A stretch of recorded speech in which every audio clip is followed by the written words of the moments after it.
Hey guys, Argent here. So something I think people are very confused on is what is the Republican Party? What is its ideology? Is it really right wing? Now, before we get to that, we have to talk a bit about right versus left. There's a couple different ways of defining it. Generally speaking, right versus left can take on two main forms. The first one is right is whatever is traditional to that society, and left is whatever is innovative to that society. So right is in favor of whatever the traditions are, and left is in favor of changing the traditions. But that doesn't really say anything about what the traditions are, as we'll get to in a minute when we start talking about America. The traditions could be socialism. The country could traditionally be collectivist. The country could traditionally be liberal, as is the case in America. And to be innovative is to oppose something that's normally considered left wing. Um, that's what happened particularly during the Enlightenment and post Enlightenment, where many states were a lot more socialist than the liberal order that replaced them, and were much more collectivist. So they would be described as left wing uh, today. I mean, you could argue to a certain extent that feudalism was a much more left wing concept using modern concepts of left versus right than the classical liberal order that replaced it. Yeah, so it's to some extent it's conditional on what is the norm for the country versus what is innovative for the country. The other version, which is the one I tend to use, is that uh, the left favors equality and the right acknowledges or rejects the idea of equality. There are any number of ways one can accept or reject the concept of equality, but generally speaking, the most right wing philosophies possible are ones that completely reject the concept of equality, and left wing ones are ideologies that not only accept equality but believe that society must be socially engineered to make it more equal. That's kind of where modern liberalism came from, as we'll see in a minute. So, my contention, and which I will attempt to argue, this is not exhaustive. This is just what I've been thinking about for a while, and this is just a bit of research I did, largely based on just stuff I've read and just my experience over time. So my contention is that the Republicans are not a right-wing party per se. They are a liberal nationalist party, or a national liberal party, which is an ideology that was very common during the 19th century when the Republican Party was formed, which blends classical liberalism with nationalism. It was very prevalent in Europe. Liberal nationalists or national liberals were instrumental in the Union of Germany and the Union of Italy, and to some extent, Napoleon and the French Republic can be seen as liberal nationalists.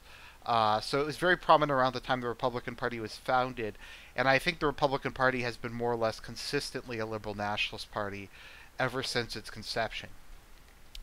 And as we're going through this, just try to compare some of this, and I'll make the comparison to the Republican Party. Because people tend to just think that they're right wing in both senses of the term, because they don't really understand what happened with the newer liberalism versus the older liberalism.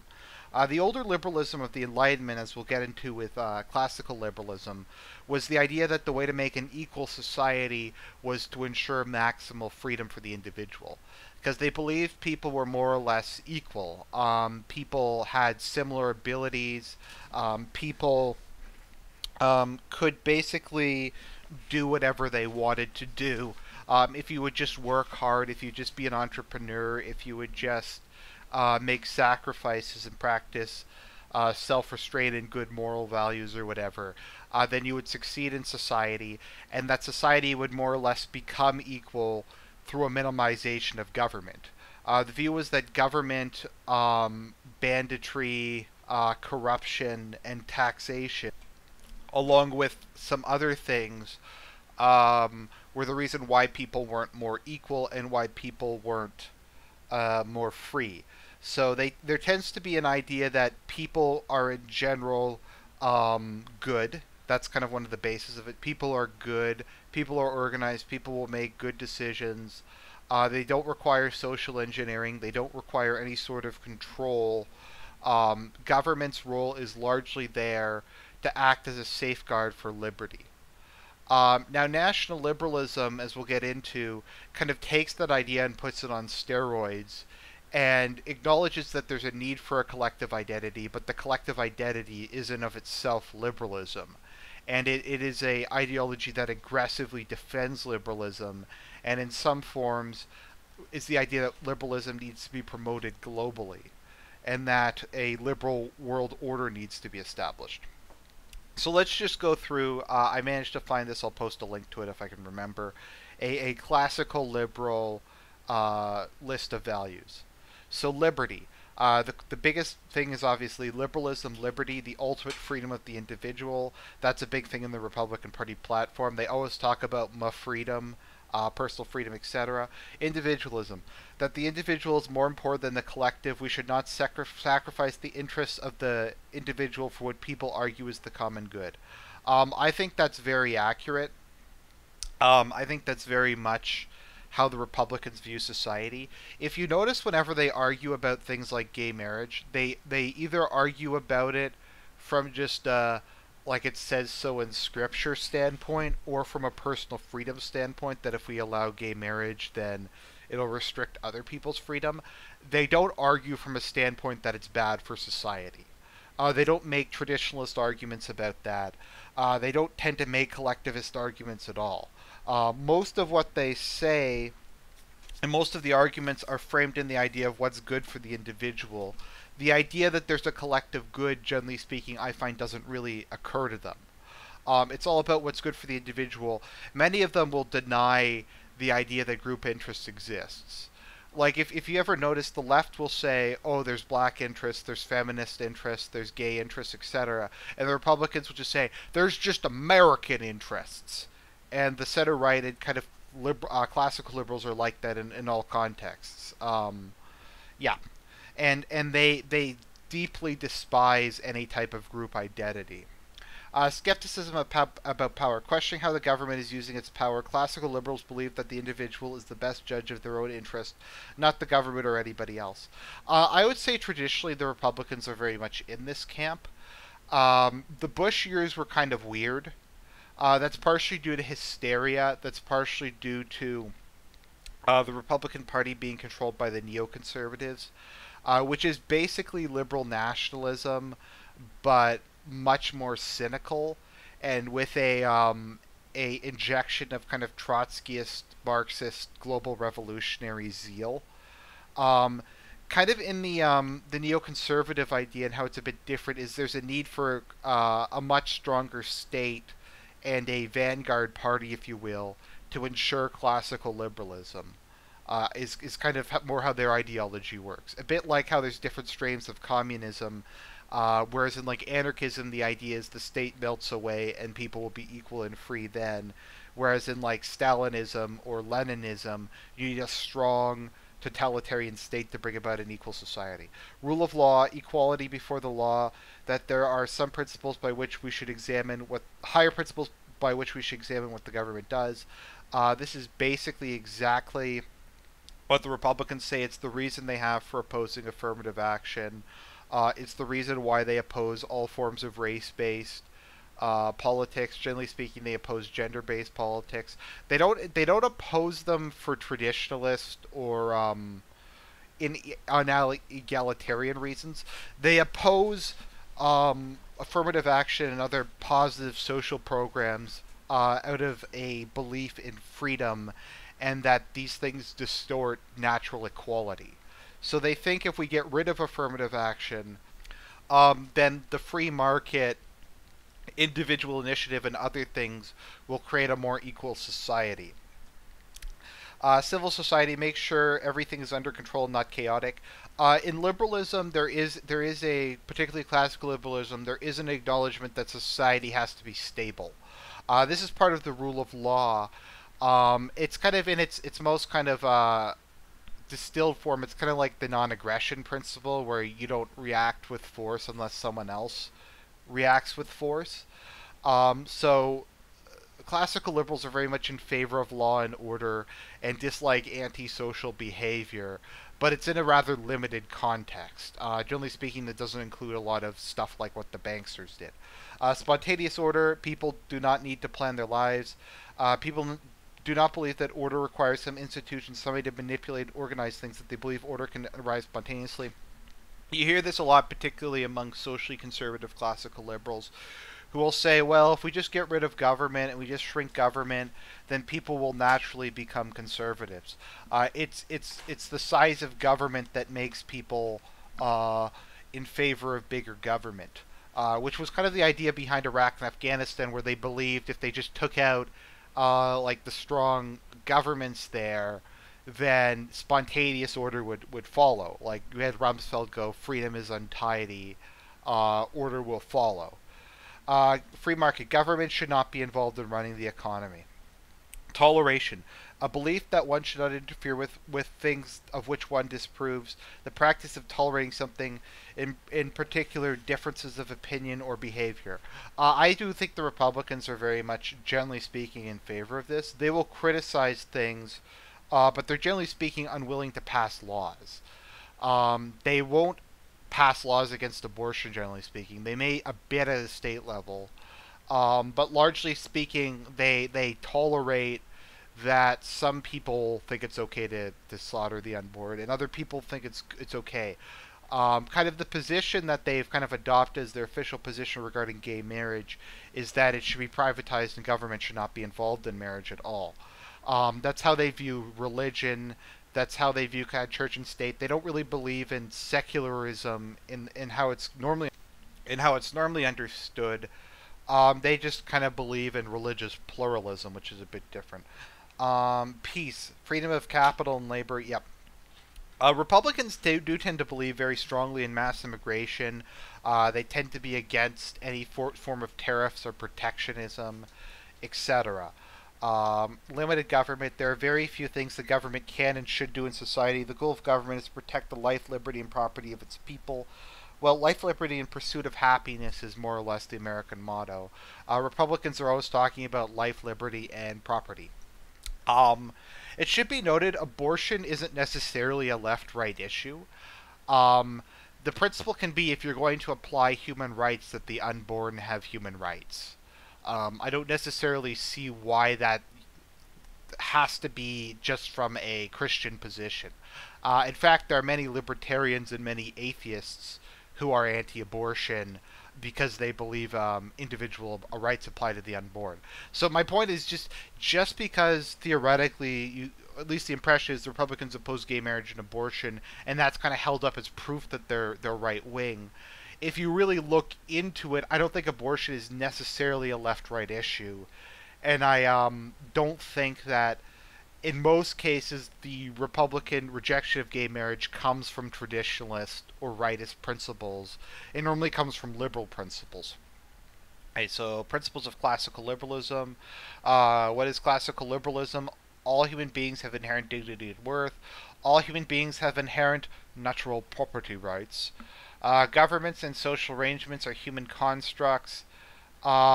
There's very much an idea that natural rights exist, that you have rights that come from nature and nature's God, as is, I believe, in the Declaration of Independence, it's stated. We hold these truths to be... Well, I mean, look at the Declaration of Independence. It's classical liberalism given flesh. We hold these truths to be self-evident that all men are created equal and are endowed by their Creator with certain unalienable rights. That's more or less a statement of life, liberty, and the pursuit of happiness. That's more or less exactly what classical liberalism advocates. So now, what is liberal nationalism? Liberal nationalism was an idea that developed out of the Enlightenment in rejection to kind of the limitless individualism of classical liberalism. The idea is to try, it was kind of an attempt to combine liberalism, which was largely the elitist ideology. The common people didn't really like it much. It was mainly for like upper middle class people, with an idea of popular sovereignty or the popular will. So the idea is, Rousseau is kind of seen as the father of it. We have the application of liberal ideas in defense of individual freedom and equality to the equal right of all nations to be recognized as nation states. So there's an acknowledgement that the international system matters, And as part of liberalism's focus on law, the belief is that government should be sovereign, autonomous, and not dominated by other ones. We can see this really during the decolonization period, and in general America's support for decolonization when that period was occurring.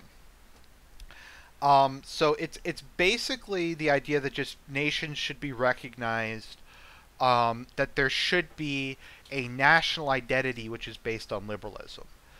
This is when we get into, like, when the Republicans talk about American values, what they mean is liberal values. They view America as an inherently classical liberal country, and they see they view the national identity as being based on freedom, property, life, liberty, and the pursuit of happiness, essentially. And thus, the interests of the nation are identical with the interests of classical liberalism. And thus, the nation must be preserved and advanced. We can see this very much in what Lincoln said, where he basically wanted to fight the Civil War and win because he was a liberal nationalist.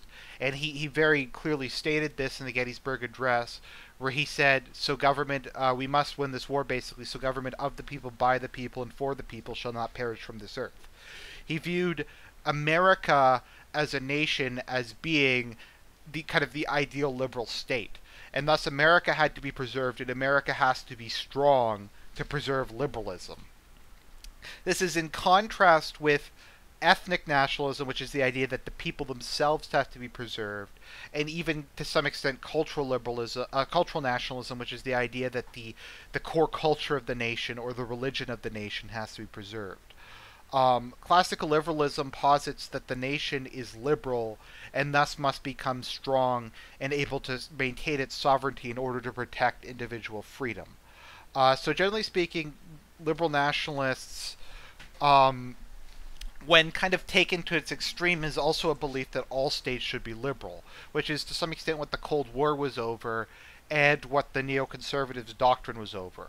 The idea that they won the Cold War to make the world safe for democracy, and they needed to take an active role in promoting it, because once all countries are liberal democracy, every country will be Sweden and there'll be no more war. So yeah, just some more national liberalism. National liberalism is a variant of liberalism combining nationalism with some liberal policies, especially regarding education, state-church relations, and modern efficient bureaucratic management. Those were basically the party planks of the original Republican Party. Modern efficient government, technological development, funding of education, internal improvements, etc. Let's see here. So this was very prevalent during in Germany during this period. Let's see here. National liberals were also more in favor of more authoritarian or conservative political regime because of the multi-ethnic character of heterogeneous countries like the Austrian Empire.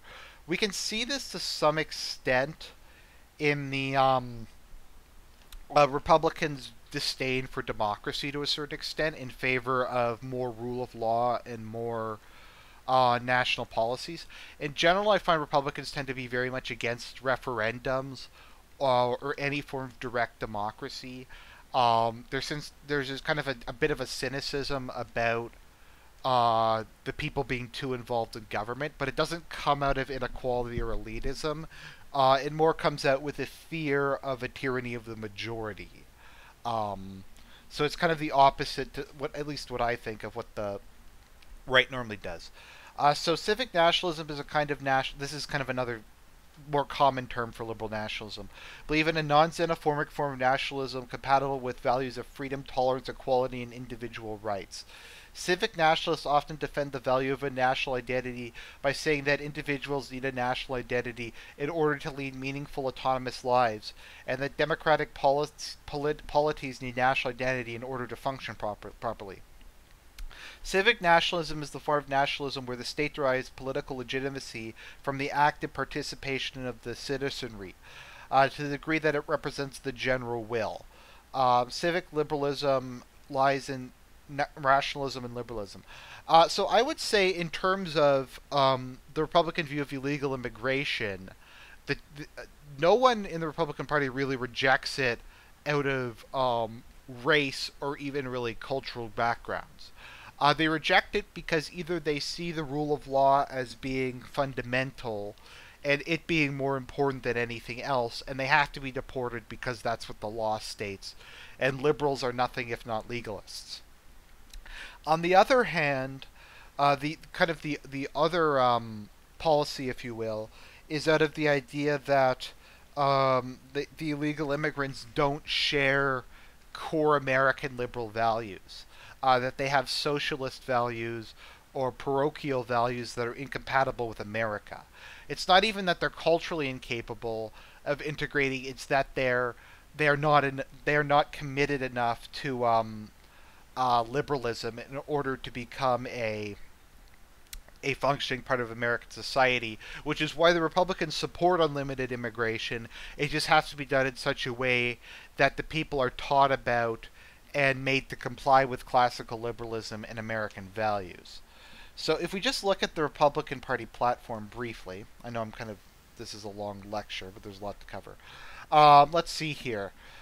New state income tax. Republicans oppose the initiative for a new state income tax because we can't afford another job-killing tax increase. Once again, if you look at how the language is worded, the idea is that people would be equal. People would be wealthier without government interference in the economy. Natural equality would take hold if we just had less government. Two-third vote to raise taxes. The Republicans support a two-third vote to raise state taxes, in this party platform at least. It's kind of hard to find a short one because the policy papers they release are just ungodly abominations. So once again, we see there kind of a concern about limiting individual liberty through democracy, and the need to have very strong legal counterbalances to democracy. Republicans support the three strikes, you're out sentence for career criminals, and the right of law-abiding citizens to keep and bear arms to defend themselves. Very classical liberal, the right to bear arms, based on the idea that individuals are rational, autonomous, and basically moral, and can be trusted to own weapons. Also the idea that people have a natural right to self-defense. Education. People believe that parent choice, strong word on emphasize the choice, through schools will result in wider choices, higher quality, more innovation, and lower costs. There you see, they want equality by removing government. They want more choice. To me, a real right-wing position would be to just keep state schools but make them right-wing and try to do right-wing social engineering. The Republicans, being a liberal party, don't support that because they're a liberal party. Education. Okay. Elections. Republican oppose automatic restoration of the felon's ability to vote, and we support electoral college as an important protection for every state. Once again, democracy is a good thing, but it has to be counterbalanced by laws. Republicans are committed to American energy independence. We oppose cap and trade as a massive job-killing energy tax that will do nothing to help the environment. Once again, a belief democracy can't, government. The economy can't help the country, can't solve problems. What we need instead is to get rid of the barriers, and people will act in a rational fashion. People will act in a way to improve the environment. I know I've seen Glenn Beck say if we got rid of the national park system, more land would be conserved. It's kind of extends for this idea, as I said, that people are rational individuals that don't require any form of coercion. Republicans support marriages as the union of one man and one woman, and believe the family is the first and more important institution which preserves a free society. Once again, in any sense where they talk about utility, it's always from the standpoint of freedom. It's not because of order. It's not because of inequality or just defined. They don't argue from nature. They just, in this case, they argue from utility towards creating a liberal state. Healthcare. Republicans oppose government. Healthcare, we support giving patients more choices. Once again, we see choice and personal freedom.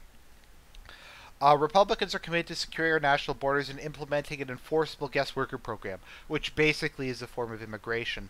So they're okay with immigration, it just has to be done legally. So that is the crux of their argument. It's not because it dilutes American identity, it's because it's illegal. Republicans believe that a strong America is a free America. There's the liberal nationalism right there.